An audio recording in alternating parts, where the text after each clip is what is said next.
सबसे पहले जैसे मैंने आपको बताया, that verb is compulsory. If verb is not there, neither passive nor active can exist. So verb is a master key. Verb होनी जरूरी है. ठीक है, ये सबसे इंपॉर्टेंट बात हुई. अब हम समझते हैं एक्टिव वॉइस की. एक्टिव वॉइस क्या होता है? अभी आपको कुछ भी लिखने की जरूरत नहीं है. You just try to understand and you will understand everything. It is so simple. हम लोगों ने ये जितने बड़े बड़े शब्द सुने हैं ना, एक्टिव वॉइस, पैसिव वॉइस, इनको टीचर्स ने बहुत एग्जाम के तरीके से समझाया है. इसलिए हमारे अंदर घबराहट है कि भगवान जाने ये एक्टिव वॉइस क्या है. कोई ब्रह्मा जी की तपस्या करनी है कि शंकर जी को प्रसन्न करना है. It's not that. It is so easy. Try to understand. तो सबसे पहली बात जो मैंने आपसे कही कि verb is compulsory. Now what is active voice and what is passive voice?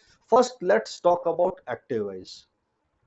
So whenever you are speaking something or you are writing something, so कुछ सिचुएशन ऐसी आती हैं, कुछ सिचुएशन ऐसी आती हैं जहां पर सब्जेक्ट इंपॉर्टेंट होता है.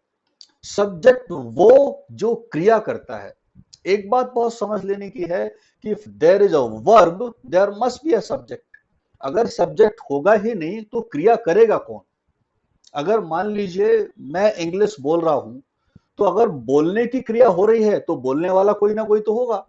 ऐसा पॉसिबल नहीं है कि बोलने की क्रिया हो रही हो और कोई बोलने वाला नहीं हो. It's not possible. So if there is a verb, there must be subject. ठीक है, अगर सुनने वाले हैं, if there are listening, there are listeners. If there is speaking, there are speakers. Right? If there is teaching, there are teachers. It's not possible that the verb is there and subject is not there. It is simply not possible. तो एक situation ऐसी होती है, एक situation ऐसी होती है जहां पर जो काम करने वाला है, जो सब्जेक्ट है, वो किसी सेंटेंस में डोमिनेट करता है. हम उसको ज्यादा इंपॉर्टेंस देते हैं. उसको हम सरल भाषा में कहें कि that sentences are called subject oriented. Subject oriented. जैसे अगर मैं कहूं कि हिमानी ने कल बहुत अच्छा डांस किया. हिमानी ने कल बहुत अच्छा डांस किया, तो वर्ब तो है इसमें डांस किया, लेकिन मैं इंपॉर्टेंस किसको दे रहा हूं? हिमानी को. हिमानी ने कल बहुत अच्छा डांस किया. फिर जैसे मान लीजिए मैं किसी के बारे में, प्रियंका जी के बारे में कहूं कि प्रियंका जी कल एक नए पुल का इनॉग्रेशन करेंगी. प्रियंका जी कल एक नए पुल का इनॉग्रेशन करेंगी. तो वर्ब हो गई इनॉग्रेट करना, लेकिन मैं इंपॉर्टेंस किसको दे रहा हूं? प्रियंका जी को. So the sentences which are subject oriented, doer oriented, right, subject oriented, doer oriented, performer oriented, जिसमें इस बात को इंपॉर्टेंस दिया जा रहा है कि कौन करेगा. अच्छा, that can be future also, past also, present also. It does not matter. Active voice can be in present also, can be past also, can be future also. आप कहें मैं रोज सुबह 6 बजे उठता हूं, that we are talking about present. That can be past, that can be future also. तो ये एक सिचुएशन है एक्टिव वॉइस की. That sentences are subject oriented. Now you understand passive voice. Passive voice is magical, wonderful. Now there are some situations, and there are some equal situations. There are some equal situations where verb is there. Verb is there. If verb is there, subject is also there.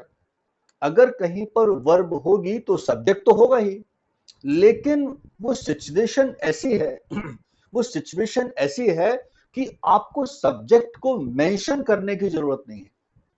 वो situation ऐसी है कि subject तो है, लेकिन subject इतना unimportant है, subject उसमें अंडरस्टूड है.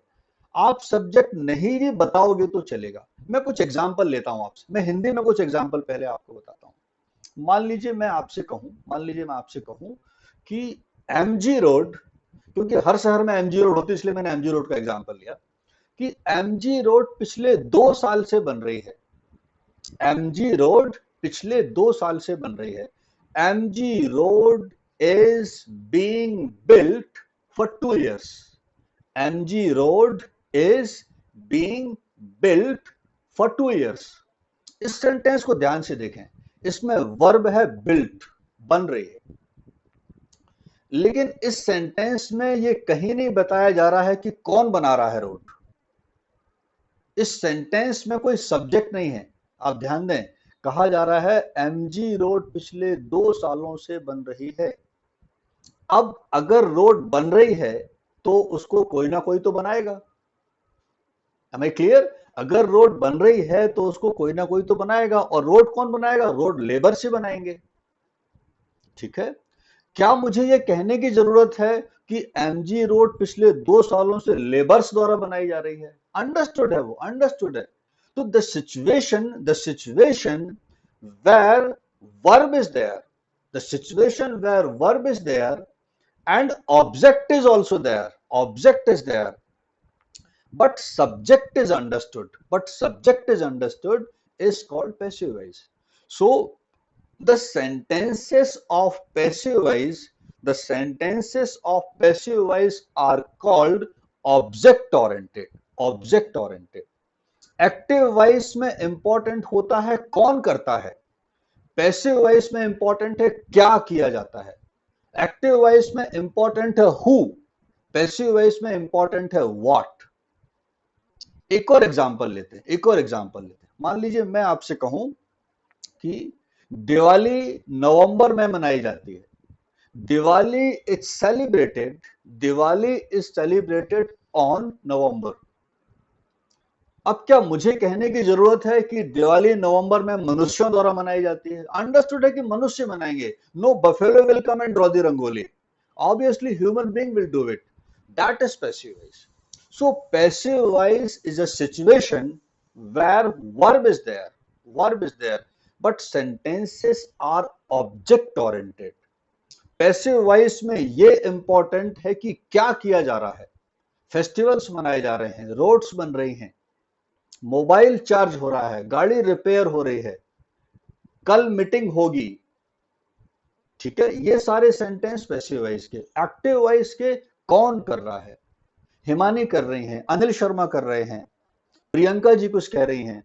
तो जहां पर सेंटेंसेस में ये इंपॉर्टेंट है कौन कर रहा है, दैट इज एक्टिव, और जहां ये है क्या किया जा रहा है, that is passive. I hope you must have understood the basic things.